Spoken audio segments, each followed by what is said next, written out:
Oh, my sweet Emily, come closer, child. Sit here by the flickering hearth in our little wooden home, nestled in these quiet hills of Vermont. The wind howls outside like a ghost from my past, rattling the shutters as if it's trying to break in. But don't be afraid, it's just the storm brewing, much like the one that tore through my life all those years ago.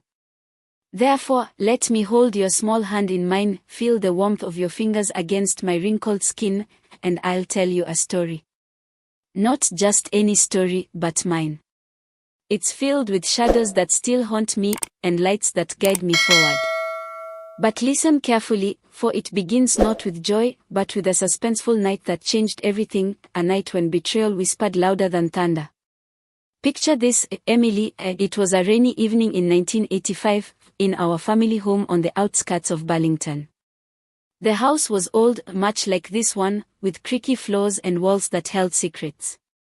I was Eleanor Thompson then, a woman of 45, strong but weary from years of hard work. My husband, your grandfather Robert, had passed just 2 years before from a sudden heart attack while tilling our small farm. Therefore, I was left to raise our daughter, Sarah, alone. But oh, Sarah, she was my everything, my hope after the loss. She had those bright blue eyes like Robert's, and a laugh that could chase away the clouds. But life, you see, has a way of twisting love into something sharp. That night, the rain pounded the roof like angry fists, and lightning cracked the sky open, illuminating the dark corners of our living room. I sat by the window, mending Sarah's favorite dress, a simple cotton thing she'd worn to her high school graduation. She was 20 now, working at the local bank, dreaming of a bigger life in the city. Therefore, I supported her, sacrificing my own comforts to save every penny for her future. But as the clock struck 9, the door burst open, and there she stood, drenched and wild-eyed, her face pale as if she'd seen a ghost. "Mother," she said, her voice trembling, "we need to talk." My heart raced, Emily, suspense gripped me like the storm outside. Was she in trouble? Had something happened at work? Therefore, I set down my needle and pulled her inside, wrapping a blanket around her shoulders. But she shrugged it off, her eyes avoiding mine. "Leave the keys to the house and go away," she blurted out, her words slicing through the air like a knife. I froze, the room spinning as thunder boomed. What did she mean? This house was ours, Robert and I had built it with our bare hands, pouring our sweat and dreams into every beam. It was all I had left of him, of our love. But Sarah paced the floor, her wet boots leaving muddy trails. "I've met someone, Mother. His name is David, and he's from Boston. He says we can sell this place, start fresh. But you're holding us back. Therefore, pack your things and leave by morning." The pain hit me like a wave, crashing over my soul. Betrayal from my own flesh and blood. I clutched my chest, remembering the sacrifices, the nights I went hungry so she could eat, the jobs I took scrubbing floors at the mill to pay for her education. Therefore, tears welled in my eyes, but I held them back, my voice steady. "Sarah, this house is in my name. Your father left it to me. How can you ask this?" But she laughed bitterly, the sound that echoed like breaking glass. "It's just a pile of wood, Mother. I've already talked to the bank, they'll handle the transfer. David knows people. Therefore, give me the keys, and go stay with Aunt Clara in Montpelier. It's for the best." Emily, as I tell you this, feel the warmth of our fire here, chasing away the chill of that memory. But back then, the room felt ice cold, the shadows from the lamp dancing like demons on the walls. I stood there, my world crumbling, suspense building in my chest. What would happen if I refused? Would she force me out? Therefore, I whispered a prayer, thinking of Robert's gentle face, his calloused hands that had held mine through every hardship. But Sarah stormed to her room, slamming the door, leaving me alone with the storm. The next morning dawned grey and heavy, the rain reduced to a drizzle. I hadn't slept, my mind racing with questions. Why this sudden cruelty? Had David poisoned her against me? Therefore, I gathered my few belongings, the faded photo of Robert, my wedding ring, and the deed to the house, tucked safely in my purse. But as I stepped out onto the porch, keys in hand, a car pulled up. It was David, sleek-haired and smirking, in a shiny black sedan that screamed city money. "Mrs. Thompson," he said, tipping his hat falsely, "Sarah says you're leaving." "Good choice." Suspense thickened the air, my heart pounded, sensing danger in his eyes. But I handed over the keys, my voice breaking. "Take care of her," I murmured, turning away with nothing but a small bag and the clothes on my back. I walked down the muddy road, Emily, each step a stab of loss. Survival kicked in, though I'd faced worse, like the great flood of '72 that took our first crop, or Robert's illness that drained our savings. Therefore, I hitchhiked to Montpelier, to Aunt Clara's tiny apartment. But the pain lingered, the deep ache of love betrayed. Weeks turned to months, and I heard whispers. Sarah and David had moved into the house, claiming it as theirs. They even tried to sell it, but something held them back. Therefore, I took odd jobs, cleaning houses, mending clothes, surviving on scraps of hope. But one day, a letter arrived from the bank, addressed to me. My hands trembled as I opened it, the suspense was unbearable. "Dear Mrs. Thompson," it read, "we have recognized you as the sole owner of the property at 142 Elm Street.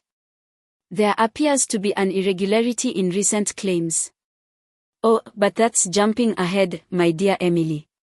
Therefore, let me pause here by our hearth, wipe that tear from your cheek. See how the firelight dances on your face, reminding me of the warmth we share." But the story deepens, with more twists of fate and lessons in resilience. Survival isn't just enduring the storm, it's finding light after. Hold tight, child, there's more to tell. Emily, see how the flames in our hearth leap and twist, casting long shadows across the room just like the doubts that plagued me after that letter arrived. Therefore, let's continue, my dear, with you nestled here against me, your wide eyes reflecting the fire's glow. But remember, this tale isn't just words, it's the beat of my heart, the scars of my soul, shared so you might learn from the storms I've weathered. The suspense of that bank letter hung over me like a gathering cloud, promising either ruin or redemption. But oh, how the path to truth was paved with more pain than I could have imagined. It was early spring in Montpelier, 1986, when that envelope changed everything. Aunt Clara's apartment was cramped, with peeling wallpaper and a single window overlooking a bustling street where cars honked like impatient crows. I sat at her rickety kitchen table, the letter trembling in my hands under the dim bulb's light. Therefore, I read it again. The bank had uncovered fraud, David had forged documents, trying to transfer the deed to Sarah's name. But I was still the rightful owner, they said, and they needed me to come in person to verify. My breath caught, suspense tightening like a noose. Was this a trap? Had Sarah known about the forgery? Therefore, I clutched the faded photo of Robert, whispering to his smiling face, "Guide me through this, my love." But the loss of him still ached, a constant reminder of how fragile life could be. I boarded a bus back to Burlington the next day, the ride a blur of green hills and misty rain, each mile stirring memories of happier times. Therefore, arriving at the bank felt like stepping into a scene from an old movie, the grand marble lobby echoing with footsteps, tellers whispering behind glass partitions. But as I approached the counter, my heart pounded with suspense. "I'm Eleanor Thompson," I said, my voice steady despite the fear. The manager, a kind-faced man named Mr. Harold Jenkins, led me to his office. "Mrs. Thompson," he explained, spreading papers across his desk, "your daughter and her fiancé attempted to sell the property using falsified records. Therefore, we've frozen all transactions. But here's the key, the original deed, filed by your late husband, lists you as sole owner with a clause against unauthorized transfers." Relief washed over me like a warm wave, but it was short-lived. Mr. Jenkins leaned forward, his eyes grave. "There's more. We've discovered David isn't who he claims. He's a con man, wanted in Boston for similar scams. Suspense gripped me anew. What had Sarah gotten into? Therefore, I demanded details, and he revealed the tragedy. David had charmed her, promised wealth, but it was all a lie to steal our home. But as I left the bank, deed reaffirmed in my name, anger bubbled up alongside the heart. Love for Sarah warred with the sting of her betrayal. How could my own child cast me out? Back in Montpelier, survival became my mantra. I worked double shifts at a diner, flipping burgers until my feet blistered, sacrificing sleep to send money to Sarah anonymously, hoping she'd see the error of her ways. Therefore, months passed, but whispers reached me through old neighbors. Sarah was pregnant, alone now that David had fled when the scam unraveled. But the loss hit harder when I learned she'd miscarried, the stress too much. Oh, Emily, imagine the cinematic sorrow, the image of her in that house, our house, curled on the floor weeping, rain streaking the windows like tears. Therefore, guilt gnawed at me. Had my absence contributed? But no, I'd been the one discarded.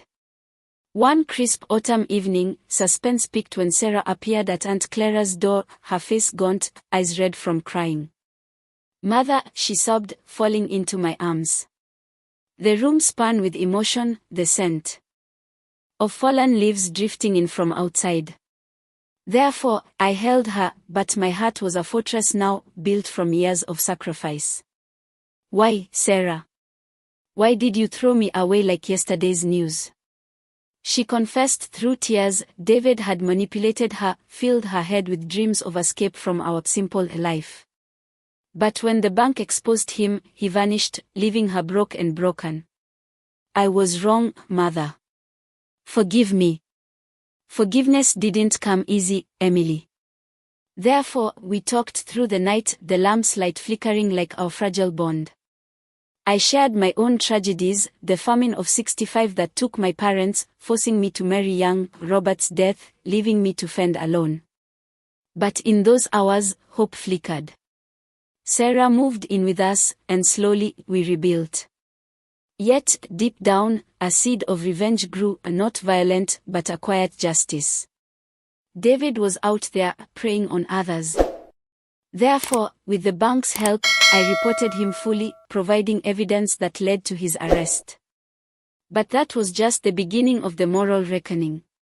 Feel the warmth of our blanket here, Emily. It's like the hope that sustained me then. But the story weaves on, with one final twist of fate and a lesson in true revenge, the kind that heals rather than harms. Hold my hand tighter, the end draws near.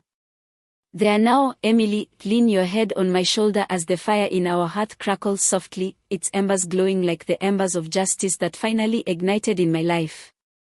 Therefore, let's press on with the tale, my precious one, feeling the cozy weight of this old quilt around us, the shield against the chill of memories.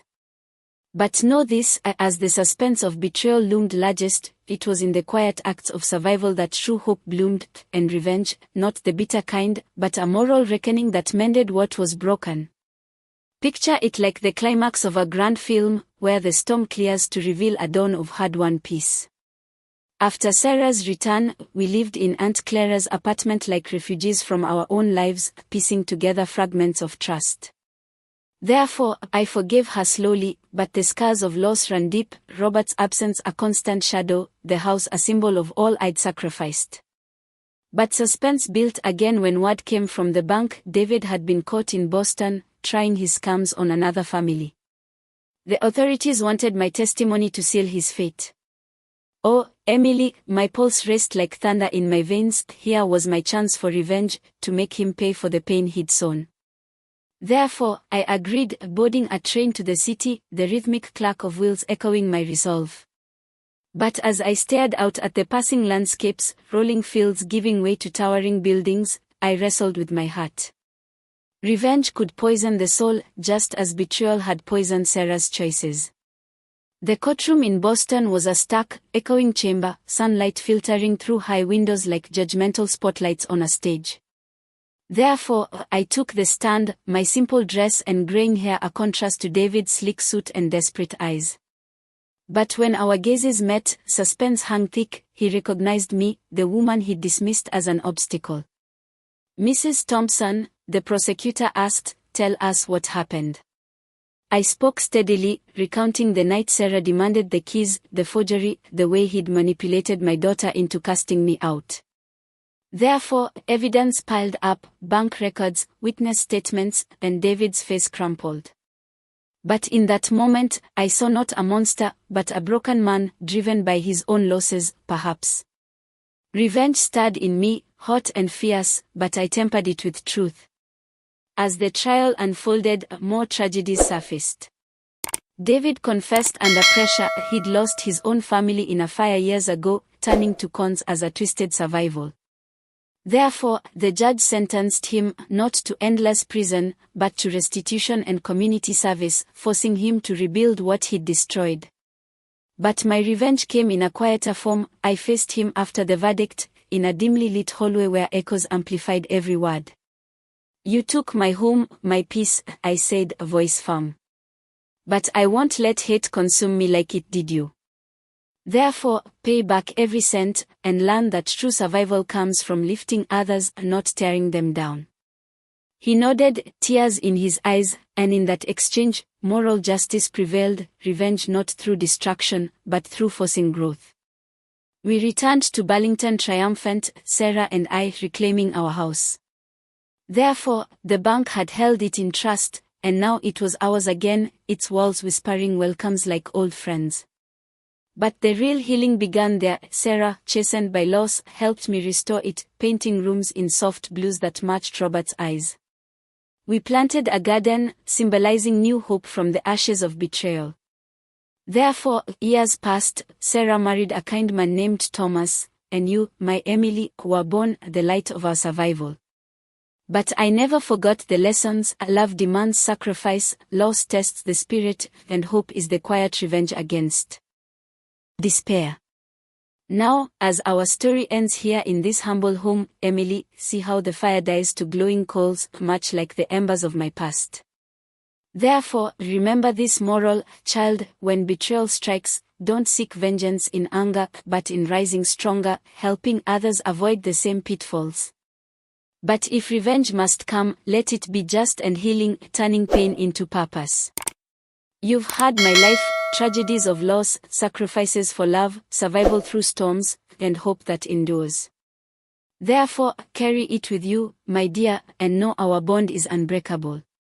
Sleep now, under this roof of resilience, and dream of brighter tomorrows.